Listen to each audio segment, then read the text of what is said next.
नमस्कार, मैं संजीत कुमार, आप देख रहे हैं रिपब्लिक स्टेट।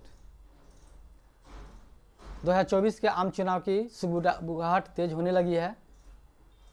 अभी घोषणा नहीं हो पाया है, लेकिन सभी राजनीतिक दल ने अभी से ही अपनी चुनाव की तैयारी शुरू कर दी है।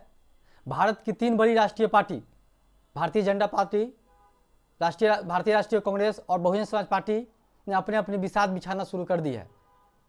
बीजेपी जिस तरह से भारत की सबसे बड़ी राज्य उत्तर प्रदेश में, जहां लोकसभा की 80 सीटें हैं, वहां पे जिस तरह से मंत्रिमंडल का विस्तार किया जा रहा है, इससे पता चल रहा है कि बीजेपी ने अपनी चुनावी मोड में आ गया है। बीजेपी पूरा एक्टिव हो चुकी है।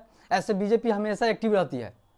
कांग्रेस, राहुल गांधी का यात्रा जो कांग्रेस को एक्टिव कर रही है, उस तरह से देखा जाए तो भारत की तीसरी बड़ी पार्टी बहुजन समाज पार्टी, जो आकाश आनंद, जो राष्ट्रीय कोऑर्डिनेटर आकाश आनंद हैं, उनके द्वारा हरियाणा से यात्रा शुरू कर अपनी राजनीतिक 2024 की चुनाव की बुगिल फूंक दी है।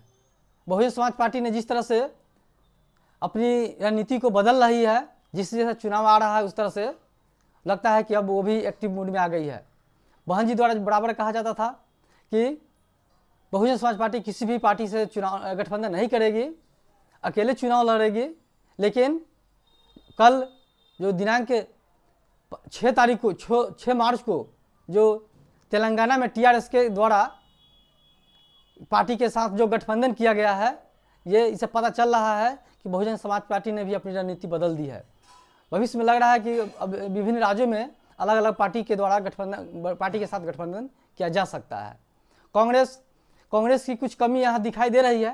कांग्रेस है जो विपक्षी दल को एक करने में नाकाम हो रही है। अभी तक विपक्षी दल को उनके सम्मान के अनुसार उनको सम्मान नहीं दिया जा रहा है। ये कांग्रेस की सबसे बड़ी कमी नज़र आ रही है। कांग्रेस को चाहिए कि वो आगे बढ़ के बड़ा दिल दिखाए और विभिन्न राज्यों में जो छोटी छोटी पार्टी है, जिस तरह से बीजेपी ने अपने विभिन्न राज्यों में छोटी छोटी पार्टी के साथ गठबंधन कर अपने जनाधार को मजबूत कर रही है। बीएसपी ने शुरू कर दिया, जिस तरह से तेलंगाना में टीआरएस के साथ गठबंधन किया गया है, इससे पता चल रहा है कि बहुजन समाज पार्टी भी अपनी रणनीति बदल रही है।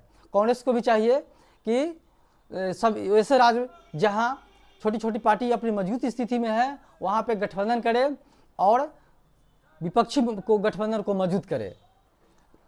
और अगर विपक्षी गठबंधन मजबूत नहीं होता है, ये जो राष्ट्रीय पार्टी जो बीजेपी से नहीं सीख पा रहे हैं, कांग्रेस, अगर इस तरह से रहा तो पिछले जो 3 राज्य के चुनाव में जो दशा हुई, हो सकता है वही दशा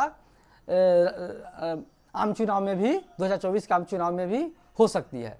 इसलिए कांग्रेस को भी चाहिए कि बड़ा दिल दिखाए और विभिन्न राज्यों में जो छोटी छोटी पार्टी है उनके साथ गठबंधन करे, अपनी जनाधार के मजबूत करे। जिस तरह से बीएसपी बहुजन समाज पार्टी ने भी अपनी जनाधार को मजबूत करने के लिए तेलंगाना से अपनी शुरू कर दी। हो सकता है भविष्य में भी बिहार में भी किसी पार्टी से गठबंधन हो जाए, ऐसा संभावना लग रहा है। यूपी में भी हो जाए और राज्य में भी हो सकता है गठबंधन। पंजाब में अकाली दल के साथ गठबंधन में बहुजन समाज पार्टी काम कर रही है।